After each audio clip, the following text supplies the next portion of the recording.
Assalamualaikum warahmatullahi wabarakatuh. Kembali lagi dengan saya. Kali ini kita akan masuk ke modul baru, yaitu static routing. Kita akan membahas dari pengertiannya dulu.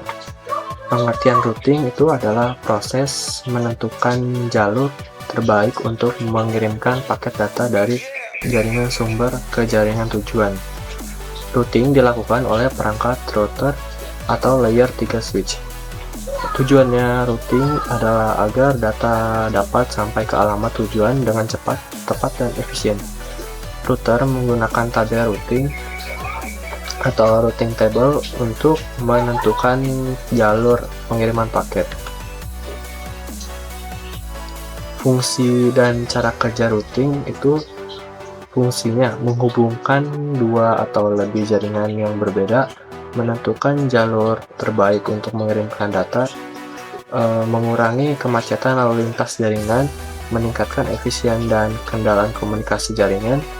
Cara kerja routingnya itu perangkat mengirimkan jalur ke router, router membaca alamat IP tujuan router, memeriksa routing table, router memilih jalur terbaik, paket diteruskan hingga mencapai perangkat tujuan.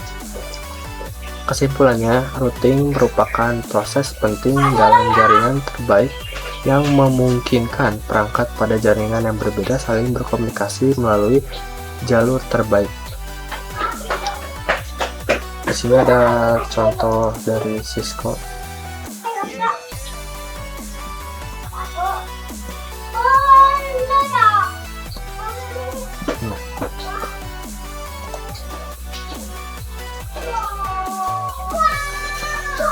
Di sini bayangkan di sini ada 1-2 PC dan 2 switch yang memiliki IP yang berbeda. Di sini bayangin aja ada seorang kurir yang setiap harinya mengantar dari rumah A ke rumah B agar kurir tidak tersesat. Pemilik perusahaan memberikan tujuan jalan secara rinci, misalnya keluar dari rumah belok kanan di pertigaan lurus 1 km. Atau gini aja dah, bayangin kita ingin mengirimkan paket dari rumah ke A ke rumah B. Agar kurirnya tidak tersesat, kita berikan petunjuk yang jelas, misalnya keluar dari belok kanan lurus 5 meter lalu belok kiri, rumah tujuan ada di sebelah kanan. Nah, kurir akan selalu mengikuti rute tersebut kali mengantar paket. Jika ada jalan baru yang lebih cepat, jalannya tertutup, kurir tetap akan menggunakan router yang sudah diberikan sampai ke petunjuk yang diubah. Static routing juga bekerja seperti itu. Administrator jaringannya memasukkan jalur secara manual ke dalam router, tidak mencari jalan sendiri, tetapi selalu mengikuti rute yang telah dikonfigurasi. Contohnya pada gambar ini, PC 0 berada di jaringan 172.16.10.0/24 dan PC 1 berada di 162.18.10/2/24.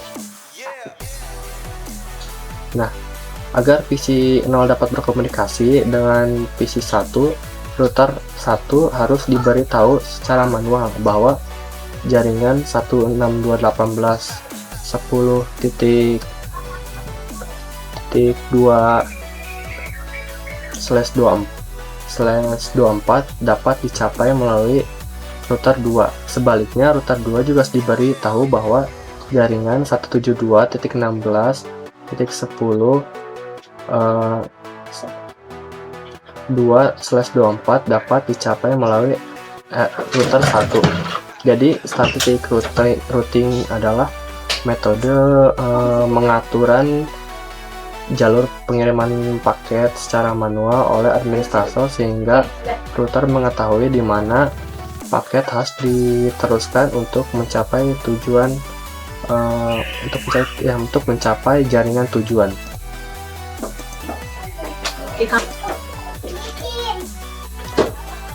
mungkin akan saya jelaskan lagi.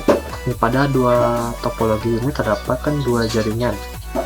Nah, ini 172.16.10 yang 224, 168.18.10.2/24.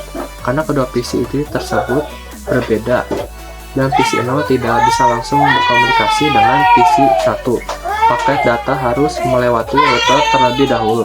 Namun router tidak otomatis mengetahui letak semua jaringan. Oleh karena itu, administrator harus menambahkan informasi jalur secara manual menggunakan static routing.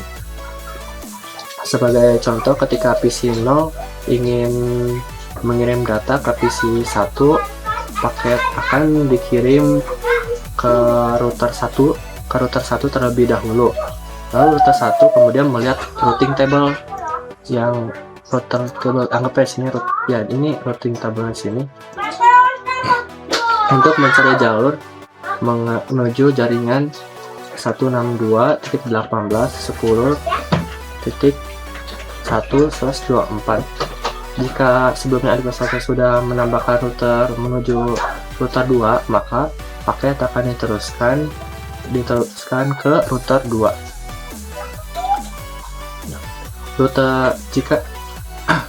Lalu router 2 akan mengirimkan ke PC 1, begitu juga sebaliknya.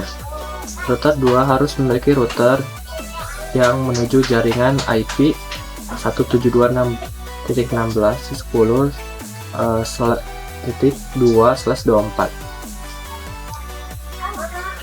Agar balasannya dari PC 1 dapat kembali ke PC 0, kalau diibaratkan router seperti seorang yang menunjukkan ke arah jalan,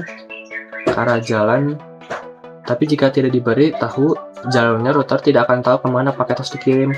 Karena itu, pada static routing, semuanya harus dikonfigurasi secara manual oleh administrator. Kesimpulannya, routing adalah teknik menentukan jalur pengiriman paket secara manual pada router. Metode ini cocok digunakan pada jaringan yang kecil atau sederhana karena mudah dikonfigurasi, lebih aman, dan tidak terbebani jaringan dengan pertukaran informasi routing. Namun jika terjadi perubahan pada topologi jaringan, administrator harus memperbarui konfigurasi routing secara manual agar komunikasi antar jaringan tetap berjalan dengan baik. Oke, mungkin cukup segitu dulu videonya. Sampai jumpa di next video. Thank you.